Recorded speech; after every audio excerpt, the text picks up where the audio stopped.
So you're wearing your hair like that? You should straighten your hair more. It looks better that way. Why does your mom never properly brush her hair? Y ese pajón. Your child's hair is too thick and curly. She needs a relaxer. Your hair is too knotty and dry. You would look much prettier if your hair wasn't wild. I've been denied a haircut twice, once at 18 and once at 22, because my hair was too textured. Hey guys, welcome back to my channel. Thank you so much for tuning in today. I actually have a special guest with me. Hi guys, my name is Kelly. I have a YouTube channel called Joy Before Her where I also do curly hair videos, reviews, and routines. I'm also on Instagram at Kelly Shahbazian, and I'm happy to be here with Jackie. Alright, so today we have a special topic for you guys. We were thinking about how a lot of women grow up with curly hair and what their experiences are and how what they hear as a child can impact them as they grow up and how they feel about their natural hair. My journey actually started because of my 3 little girls, and I just realized I couldn't say love your curls if I'm not teaching them how to do that. So that's where my curly hair journey came about. What was your experience like growing up, Kelly? So for me, I had curly hair. I never knew how to take care of my curly hair, and both of my parents have naturally curly hair. But my mom kind of grew up straightening her hair most of her life, so that's kind of what I saw growing up. So I automatically assumed, as most curly girls when they were little, that straight hair is prettier, straight hair is more sophisticated, it's more chic, more professional. So that's just kind of what I saw. Eventually I was able to kind of take on my own path of learning about curly hair, seeing other girls, and realizing I think I have curly hair. I want to see what my curls could look like if I don't straighten my hair all the time. So that is kind of how I started my journey. And I didn't really grow up hearing much negative things about my hair, but overly hearing positive things about another type of texture kind of gave me that want. That I wanted the straight hair look. I wanted the herbal essences commercial. I wanted to flip my hair just like they did. Yeah. So I did some polling on my Instagram, and we asked you guys basically, what, if any, negative comments have you heard about your hair growing up? Who have you heard it from the most? Family, friends, or random strangers? And then the third question was, which one hurt the most? Family, friends, or random strangers? So a lot of you guys sent so many stories, so many comments in that I don't know if we're gonna need tissues for this. We are. It's sad. Let's take a look and see, and me and Kelly will be reacting to some of these. This one I just read this morning. I almost teared up a little bit because this person said, my mother used to talk about how hard it was to deal with my hair. She would hit me in the head with a brush when I flinched as she was brushing my hair. She was brushing it from the top down so all the tangles and knots would form. She would ask me why I couldn't have straight hair like my older sister, as if I could control my hair. She would tell me it was too much hair to deal with, so I would go to school looking like a big frizz ball. My sister tried to help, but she couldn't. My mom eventually made me cut off my hair, so I would have a Fresh Prince haircut from 3rd to 5th grade when I decided to grow it back out. I was getting bullied for looking like a boy, which led me to being a tomboy. And you know how awkward it is to grow out curls, and you don't know how to take care of them. A classmate's older sister in 8th grade felt bad and gave me tips on how to style my hair, and so my obsession with mousse was born. That's sad. There's so many things wrong with this story. Yeah. The thing that makes me kind of most upset or sad for this person is hearing that the mom would, say things like, why couldn't you have straight hair? Like she said, as if she could control that. That's, from a mom, their words hold so much weight. They are our life givers. So to hear that, there's something inherently wrong with us from them is like a dagger to the heart. Your mom is supposed to be the person who, you could walk in here with one leg and 3 eyeballs, and your mom's supposed to think you're the most beautiful thing in the world. Yeah. So for a little kid to hear those negative things from their mom, of all people, that already makes them self-conscious. Yeah, for me, I'm thankful that I grew up kind of with a strong support system. So I can imagine people who don't have that strong support system, when they get comments like that,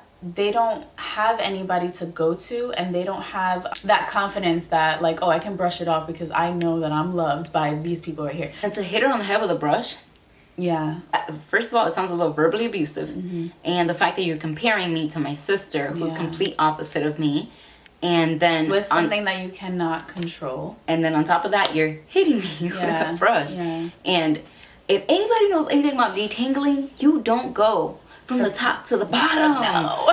You're going to need a haircut after that. When you kind of grow up seeing that and hearing that, it doesn't just affect the way you think about your hair. It is a whole body experience. It's a whole self thing that you like see yourself through, a perspective that you see yourself through.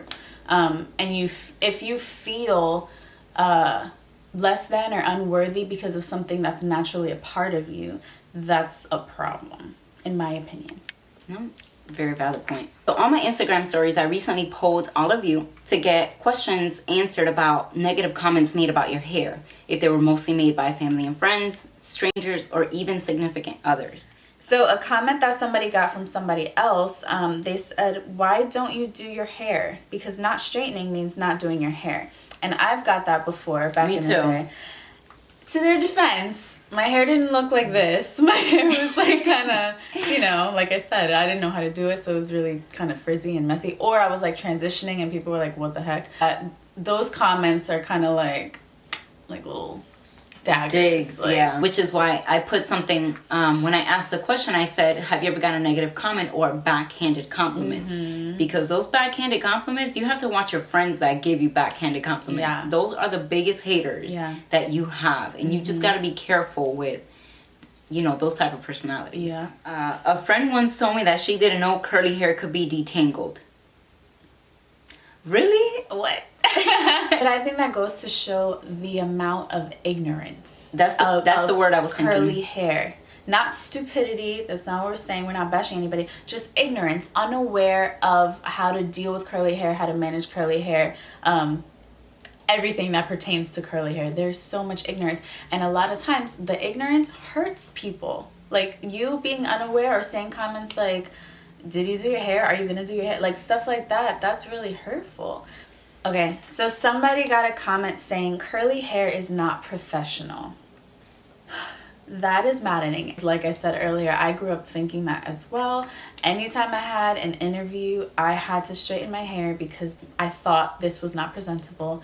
And that is just not true. And I think the more women come into the workplace with their natural hair, the more it'll be like respected, and people will be aware that like it's okay to wear the hair that naturally comes out of your head.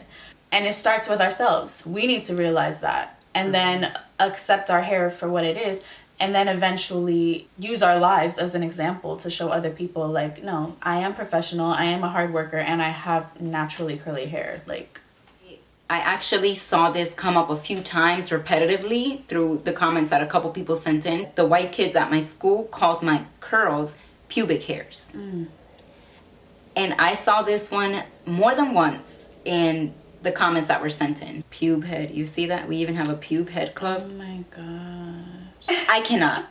Like, if my kid came home telling me that somebody called her that, and then somebody from another race, where they maybe think their hair is, like my kid's hair is inferior to theirs, and then they're making that comparison, I would be so livid. You'd be up in that school. Like, I'd probably be turning tables at that school. Hate is taught.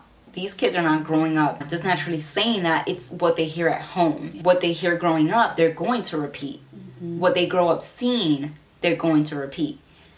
So I feel so bad for so many of these women out here, that had to grow up with that experience.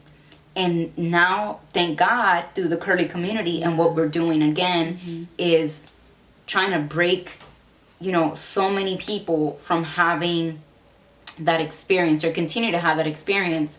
And not only that, but if you are having kids, then, trying to teach your kids better, which is one of my main goals and why I have not shut down my platform when I'm having like my worst days, because I know that there's women out here that are learning to teach their kids better because of a tip or something that I offered. So that's what keeps me running. That's awesome. So somebody said, I had a professor / advisor say to me when I had an upcoming interview, make sure you control those crazy blonde curls. We don't want them thinking you don't know anything. And while you're at it, wear some makeup too. I was so shocked and appalled. At first I cried, but then it kind of empowered me, and I'm not going to change my hair for anyone or any job. You go, girl. It's shocking, honestly, for people to, especially professors too, because obviously, like in college, we're adults and we are, you know, at least a little closer to like knowing ourselves and who we are, closer than like obviously middle school and high school and stuff like that. But to still get those comments as a grown behind adult, like that's so messed up. It's just so messed up. I don't send my kid to school to get ridiculed. Yeah. If my kid came home and said, not a classmate, not a friend, not somebody that was bullying them, but their teacher was being the bully, you'd have to see me for it. I'm telling you, I would be flipping that school upside down. Yeah. Okay, so we've heard a lot of traumatic from submissions that have been sent in, and I'm sure a lot of you guys out there have your own stories, your own memories growing up of things that you may have been raised with, maybe even things that have been said to your child or about your child. Please drop those experiences down below. Not that we want to create any negativity, but what I want to do is help us to unload a lot of what has been said to us. Let's drop it down in the comments and leave it there. Because now we know we have a beautiful curly community where we are helping to heal a lot of these past hurts and move forward, just knowing better about our hair, knowing how to take care of our kids and the future generations' hair, and encourage them, speak positivity into them, and help them self-love. What have you walked away with from today, Kelly? Watching what you say. Honestly, it all comes down to what you say and how you say it. Whether it be, like you said earlier, like a backhanded compliment, or like you think you might be joking but somebody might take it offensively, or you think you might be complimenting somebody and, you know, it's not a real compliment. Just watch what you say, especially when you're not totally aware of what you're talking about. For those who actually do have curly hair, even you be careful with what you say to other curlies, because sometimes curly hair people can like say like little jabs to other curly hair people about maybe different textures or different, like, you know, kinds of curly hair, or because of your ethnicity your hair is not really curly, or just like little comments can hurt. So just what I took away from this was just watch what you say, and if you don't got nothing nice to say, don't say anything at all. Right. Thank you guys for tuning in with us today. We appreciate all your comments, love, and support. Make sure that you like and subscribe. Kelly and I have actually collabed on another video on her channel, so make sure once you're done here that you head over to her channel. It will be in the link description box below. So make sure that you're watching, liking, and subscribing to both. Yes. We have awesome curly tips and self-encouragement, self-love tips for you all. Well, thank you again, Kelly, for coming. Thank you so much for having me. It's a pleasure. Tune in next time, guys. Thank you. Catch you later. Bye.